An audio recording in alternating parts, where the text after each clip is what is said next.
I will be up there and ask her if it'd be okay. Give me a cup of coffee. Ready to go? Yep. All right. Welcome to I'll be up there. our Senate availability time for media and for questions from those watching over the internet. This is a fun time for us we enjoy this time to address the questions that are pressing upon people's minds. And it's been a long week, and these are hard-working days, so we're thankful it's Friday. And after we do take a 3-day break over President's Day, and we'll be back on Tuesday. So if there are any questions, we'd be happy to take questions from the media. How y'all doing as far as getting through bills? We're doing better than last year, which is I'm not necessarily happy about that. Or I think we're on trajectory to do a 550 or even more pass, or another record session. So much depends on next Friday when we have all of our final numbers. Yeah, that's the most important. One of the most important things is the budget, but we are being very efficient, both the House and the Senate, and passing a lot of bills already this session. In fact, I'll tell you give you a comparison.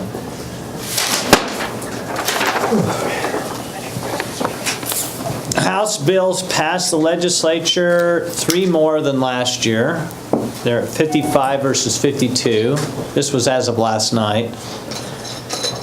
And Senate bills passed the legislature 56 versus 35 last year at this point. And we passed a lot of House bills out of here today.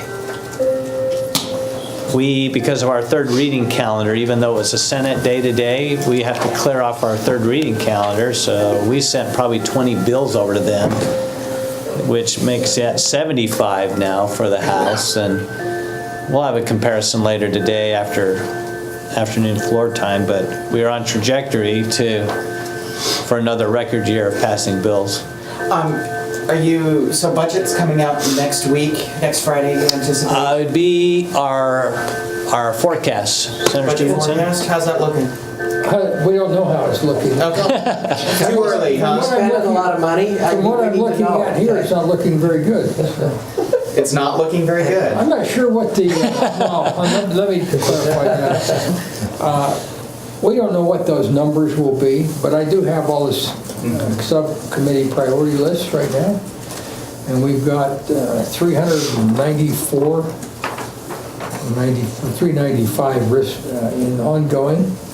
We got 224 million asks in one time. And as of today, if you take, we don't know what we're going to do with $80 million worth income tax yet. Basically, the increases that we had saved from the committees earlier, they kind of disappeared back into the committees. And so if you add those two numbers together, you're well over $600 million. And as of today, we have 12 times more money than we had, not more money, but more one time than we had a year ago, but we only had $1 million. So we have 12 million one time and 289 in ongoing. Okay. You said 395 million ongoing, 294 million in asks. That's what came out of the committees. That's what came out of the committees. Okay. From committes. Okay. Requests for appropriations. And roughly, if you take the one time and ongoing, you have $300 million that we know we have today. So 600 million requests, 300. Yeah, we're only about 325 behind. We're okay. Jeez. So anybody going to get a tax cut on their income tax, or are you keeping the money? I think we'll have at least a small tax decrease. It won't be huge, but it will get our rates, our top marginal. Well, we only have a single rate, but it'll get it below 5%. That we're trying to do. Is that enough, you think, to make people happy? Well, I don't think they'll notice too much, but I think it's more. It's a benefit to our state that when attracting business and jobs here, when you're under 5%, that puts us with some of the best states in the country as far as income tax rates. We need to stay competitive. Senator Stevenson, would you kind of tick through the public ed numbers where you ended up with those on the subcommittee recommendations? Well, the subcommittee recommendations on public ed were, Because I thought the base budget had a almost 4% WPU increase, and this is 3. well, but they also did what we call equity. And the equity is actually just a little bit more than we would have with 1%. Okay, So, okay. but if you total everything together, you're about 120 million ongoing, a little over 120 million ongoing. Did that, the 3%, the one was in addition to growth too then? That's in addition to growth. But see, you start bumping those numbers up against what we know we have today, and they go away pretty fast. Yeah. That total goes away pretty fast.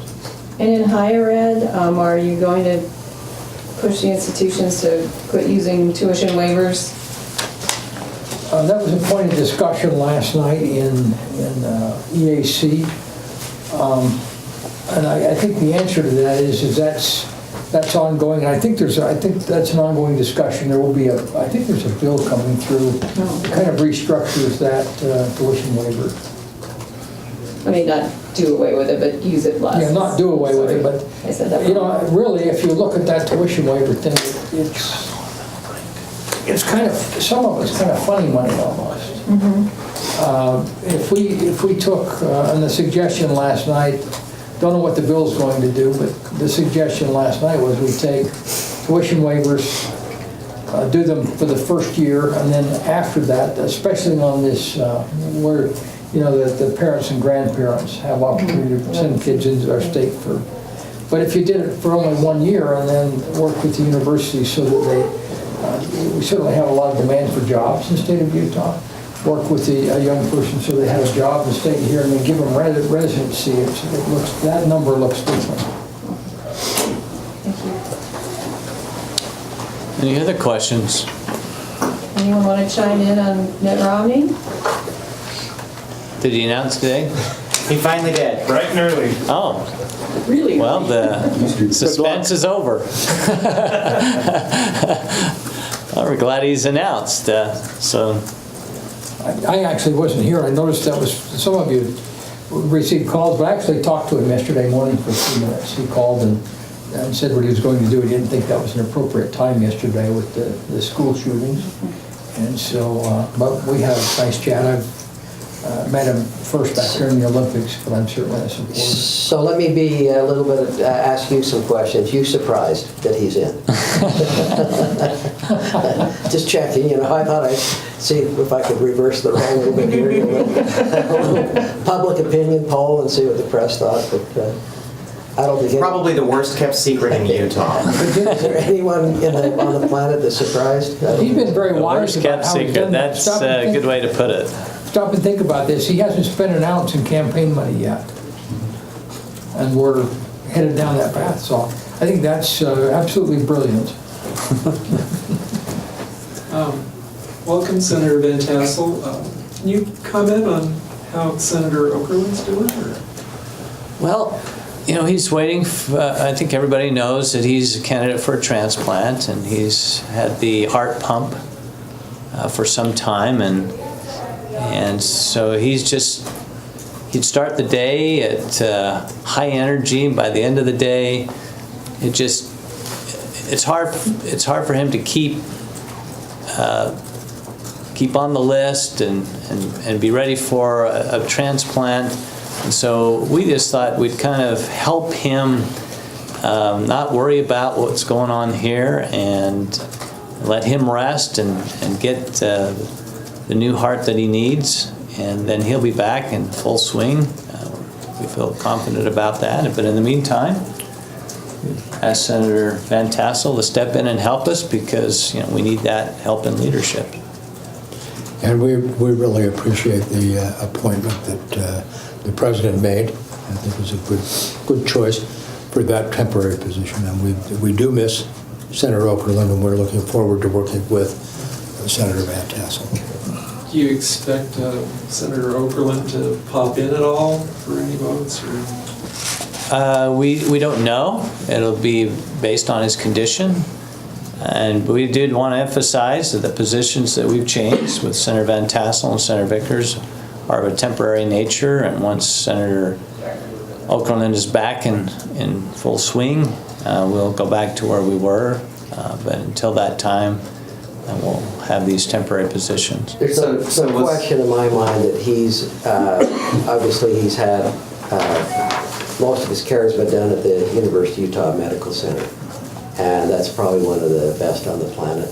And so he's getting some of the best potential care of anybody could imagine. And so we're very concerned about him, but one of the comforting things is that whatever can be done will be done, and we're kind of hoping and praying and kind of optimistic that things will go well for him. So can you clarify then, is Senator Okerlund now then just, like, he's not going to be showing up for daily votes or anything like that for would you anticipate the remainder of the session or what?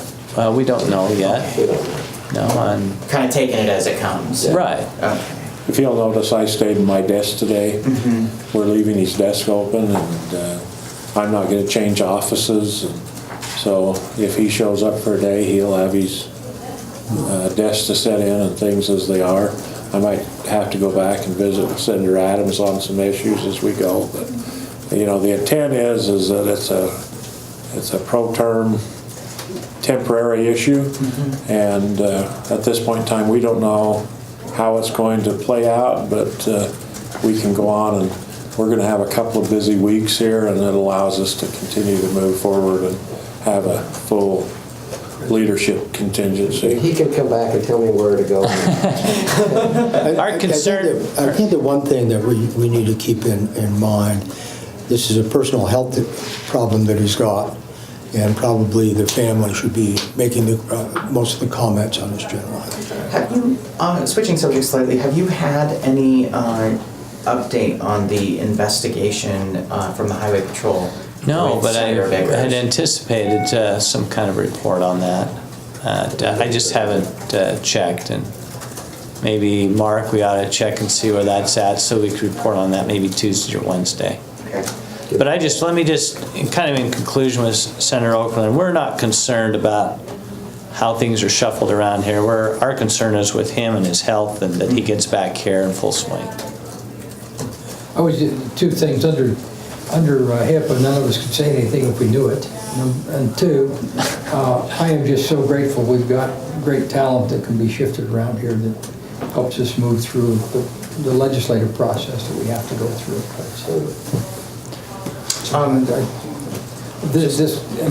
Kevin's been amazing for us for lots of years in several different positions here.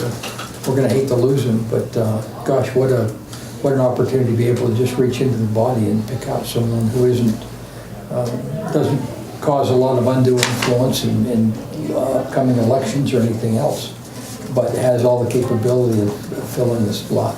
And that was going to be my question, is why weren't you moved up into... To do that, that'd be required probably an election, and I'm coming back, so we just didn't want to go through that process. There's a little changes possible temporarily. We're in the middle of the session, and we want to be as undisruptive as we possibly can. We need to focus on our business and not on that. Okay, meeting passing bills. Any questions from those who are watching? We have one so far. Question is, do you have any plans, or what are your plans to help UTA improve transit in Utah Valley?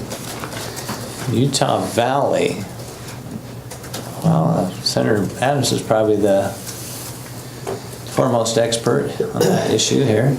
Yeah, right now there's commuter rail, and with the change in governance, I think everyone's hopeful that public transit will be an asset all over the state, at least all over the Wasatch Front.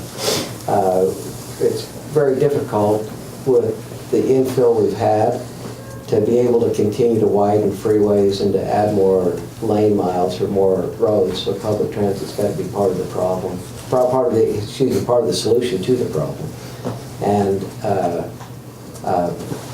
exactly how to do that in Utah County, this new governance model that we have, I think those that will be chosen will help do that. And what's going to happen exactly, I don't think I can say, but hopefully it'll be more aggressive and hopefully as good a solutions as we have in the past, in fact better. And just to add to that, we have local option taxes, and the effort that the county makes towards providing money through local option will determine a lot what happens in Utah County. And so you folks in Utah County, if you're looking for transit, you'll want to lobby your county council to get it on the ballot so that you can vote for more money for transit. And as you do that, it will become available to you. But if you don't do that, you probably won't have any more transit going forward. Any other questions? Okay, thank you. We'll see you all on next Tuesday. Have a good President's Day. You as well.